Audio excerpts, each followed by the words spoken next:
Good day and welcome to a video, sort of a guide for how to plan your Sacred Grove in Path of Exile 3.11 Harvest League. So Harvest League added the Sacred Grove and Oshabi, the NPC.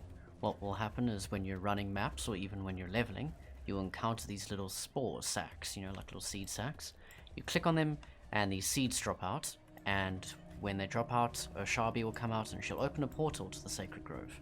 You go through that portal and you then have this area where you can customize it and put down these machines over here, and you put down life force collectors. What a life force collector does is it allows you to plant seeds around it, the seeds that you pick up, and then once you plant them, you leave the area and they have these little timers on here, these little ticks sort of, that process how much time has passed since they've been planted while they grow.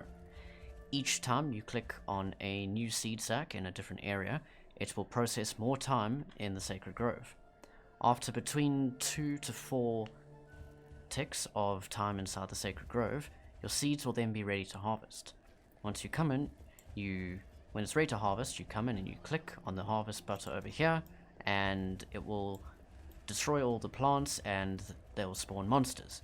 You then kill these monsters and the life force collector will collect their life force, which allows you to then have some crafting options, or you can store the life force inside these storage tanks. The stored life force then allows you to irrigate higher tiers of seeds. You cannot use your stored life force to make more crafts inside you. You can only craft what's available at the time.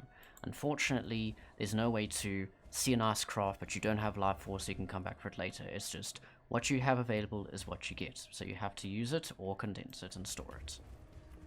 Now, there are 3 different types of seeds. There's wild, vivid, and primal, and they each have their different colors. There's blue, yellow, and purple.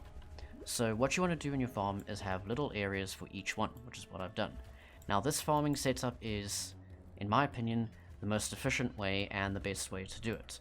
I'm making this video because I haven't seen any videos released so far showing you how to do it, and I was pretty confused. I spent quite a bit of time this afternoon trying to figure out on my own. I actually spent about an hour placing and picking up and replacing and picking up again all these crafting things, trying to find the best way to do it until I found a useful spreadsheet that gives you this layout.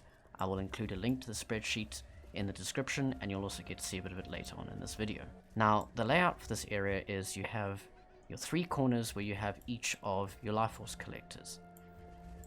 Each corner will have 3 of each color, so you'll have 3 blue, 3 yellow, and 3 purple over there. From these life force connectors, you connect these pylons. The pylons then run to your storage tanks. Now, each pylon can only have a distance of 3 tiles between them, so 3 tiles between there, 3 tiles between there, any more and they won't connect.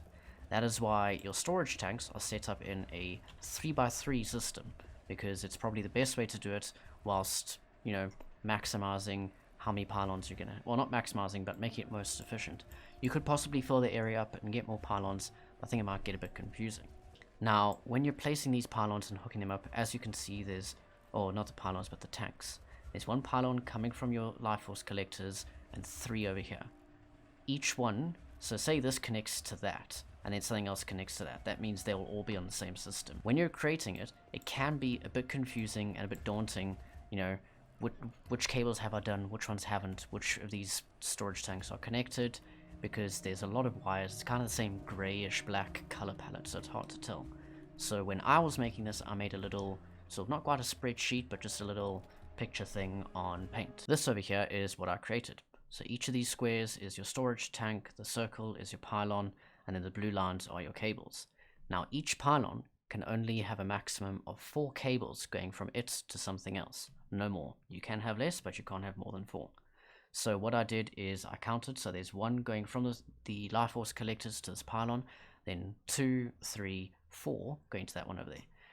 As you can see, each tile has a line going to it, so that means they're all connected on the same system. You don't have to follow this image exactly. You could have, instead of that one going over there, that go there, and that go there.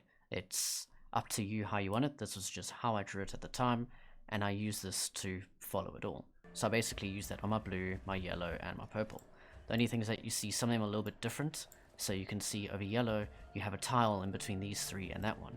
Whereas at, which one's it? Purple, it's no difference. It's, you know, you got your three and then the very next tile is that one, which means you can change it up a little bit. And yes, I am missing one over there, but I will fill it in later. Then all three of these storage systems go over here and they come up the stairs. You don't have to worry about these linking up to each other when they're next to each other. They only link when you tell them to, and you can't connect a purple to a blue or a yellow or whatever. They can only connect to the same one of their type. They then run along to this very confusing setup over here, which is your tier 2, 3, and 4 seed setup.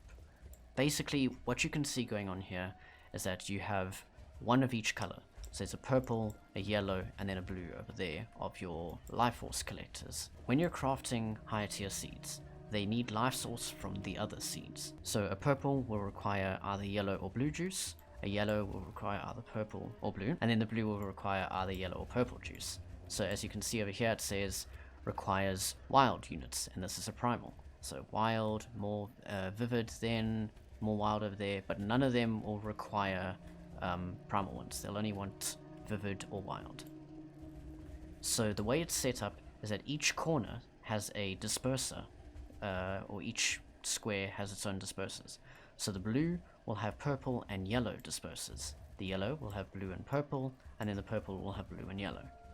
So these dispersers are set up so that they cover the entire square, which is a 5x5, so you've got 2 on each side of your life force collector. You can then click on your dispersers to feed the life source to it. So this one requires vivid, and this one is possibly vivid, so if I do that, there you go, it's given it the juice that it needs. They also require a certain amount next to them, so that's why they're flashing red, but I just haven't got enough tier 2 seeds to put around them yet.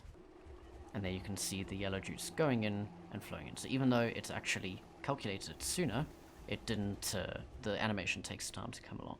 This spreadsheet over here is the spreadsheet that I followed, and also the one that I will be linking in the description. And it clearly shows you with each tile what the distance is, what the setup is, and exactly how it's going to look. So it can be a bit confusing, but once you know what it is and what each letter is, you know, P for pylon, C for collector, etc., which it does tell you there is a key over there, it's not too difficult to follow, and also tells you the exact total amount of equipment you need. For your higher tier crafters, you can see that the pattern is to have 3s all around the center, then you have your 2s and your 4s, your 2s and your 4s, although for some reason the outer edges only have 4 over there. I'm not sure why that is, probably has a reason. And that's about it. That's everything that you need to know about the Grove. I've already forgotten the name. That's how forgettable it is. This league mechanic's kind of okay. You know, I'm not disliking it, I'm not loving it. You know, I like league mechanics where you can click on it and do it as you're going. Like last league, Delirium was great. Even though you did have to go back and collect the loot, it was nice that you could just do the encounter while you're running your map. But this one, I think after everyone's used to it and everyone knows what they're doing, it'll be quite enjoyable, especially when we get to unlocking higher tier seeds, so our tier 3 and 4 seeds, which for most players will probably take a week or 2. So, thank you very much for watching this video. I hope you enjoyed it. If you did, like it, subscribe, let me know if you want more Path of Exile videos. This is only my second PoE video. The one I did before was my first Uber Elder attempt, which was a success, spoiler. I'll put it up on the screen there so you can see the thumbnail. Look at that, isn't that beautiful? But yeah, thank you for watching, hope you enjoyed, let me know if you want more, and I will see you in the next video. Goodbye.